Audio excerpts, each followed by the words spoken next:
nuestro cerebro. Este capítulo lo que habla es que en los años 90 se habla de la década del cerebro. El estudio de las neurociencias estudia los efectos que producen las tecnologías en los usuarios.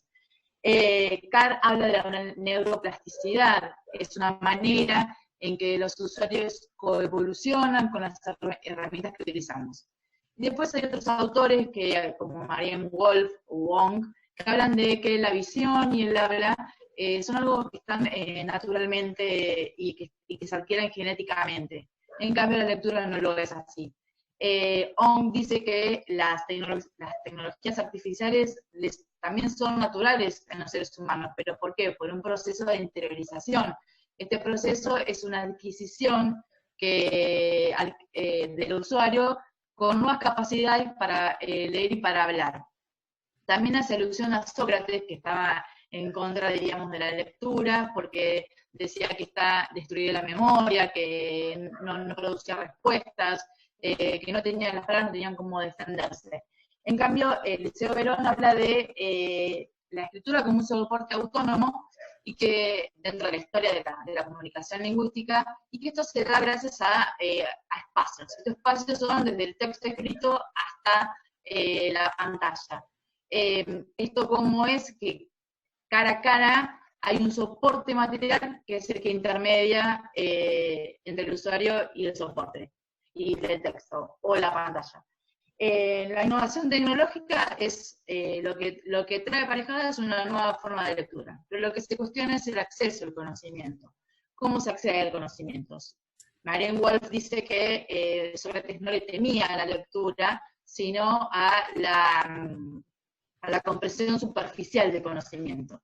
¿Por qué hablan de todo esto estos autores? Porque el estar todo el tiempo permanentemente navegando en internet, el estar con esta sobreinformación, al estar con estos enlaces en las páginas, volver e ir para atrás y navegar, nos puede convertir a los usuarios en solamente descifradores de información.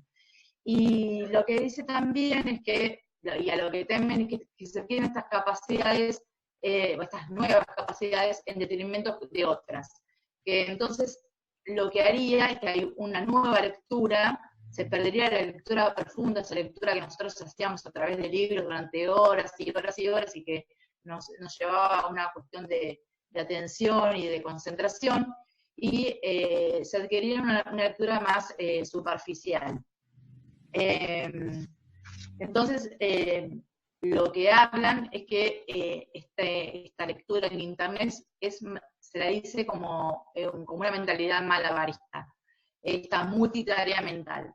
Entonces, lo que cuestionan estos autores y lo que temen es que esta lectura superficial sea la dominante.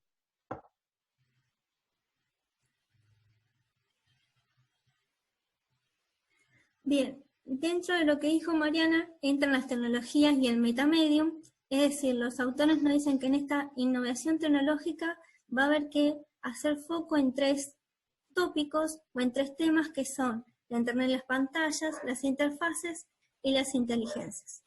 Entonces, los autores nos postulan que el Internet y las pantallas poseen una estructura llamada estructura hipertextual, que está dada mediante los enlaces y las ventanas que posibilitan una multilinealidad a la información, es decir, poder tener acceso a múltiples conocimientos y múltiples informaciones.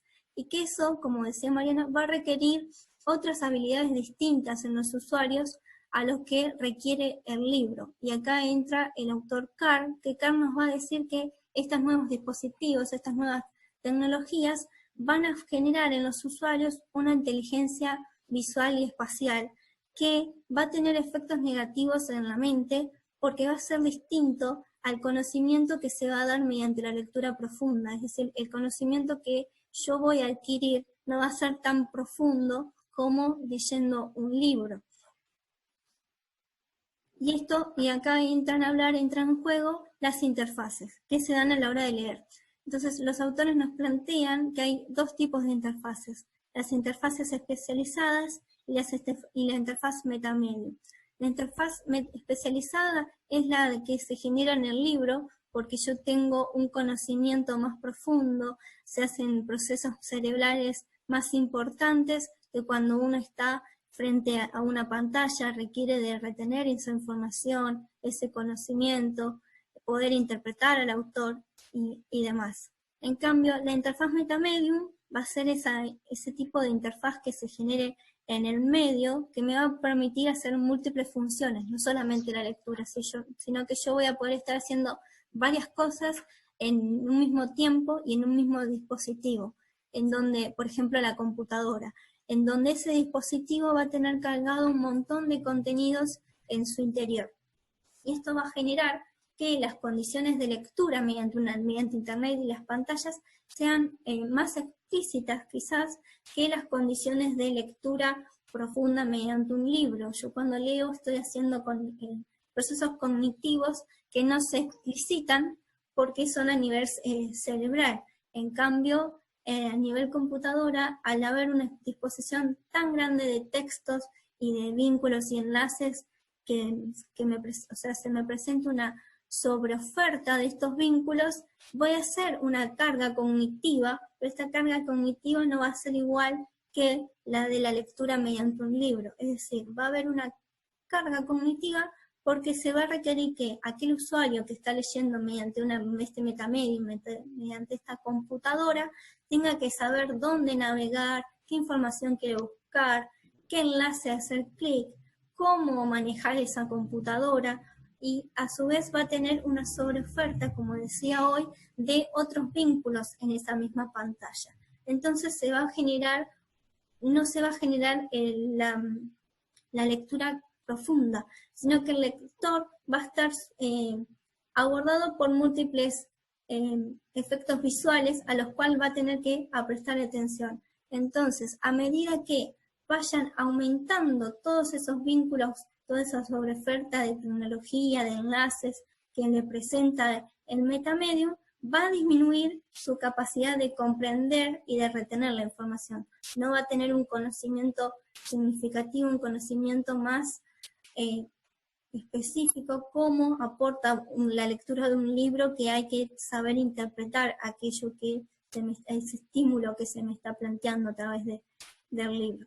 Y esto va a generar inteligencias, dicen los autores. Van a ser la inteligencia justamente secuencial y la inteligencia simultánea. Muchos autores las vienen planteando a estas inteligencias como dicotomías, las separan, porque ellos nos dicen que si uno lee un libro, yo estoy explotando mi inteligencia secuencial, que opera con todas esas palabras, toda esa construcción de texto, todos esos estímulos que se nos van presentando, y los va poniendo uno al lado del otro, y esto va a permitir que yo pueda comprender ese texto, analizar ese texto, hacer una crítica de ese texto, pensamientos más cognitivos. En cambio, en la simultaneidad, como ya está todo presentado, va a ser la que se da mediante el Internet, la inteligencia simultánea, y va a operar con los datos, todos aquellos datos que nos tiren esta pantalla, este MetaMedium. Por eso se da mucho en los medios de comunicación, y va a requerir más con cómo yo voy a manejar este MetaMedium, que a diferencia de la inteligencia secuencial, no voy a incorporar el conocimiento de la lectura, la información que se me está presentando en la lectura, sino que voy a manejar otros tipos de capacidades simultáneas y hipnóticas relacionadas a este medio.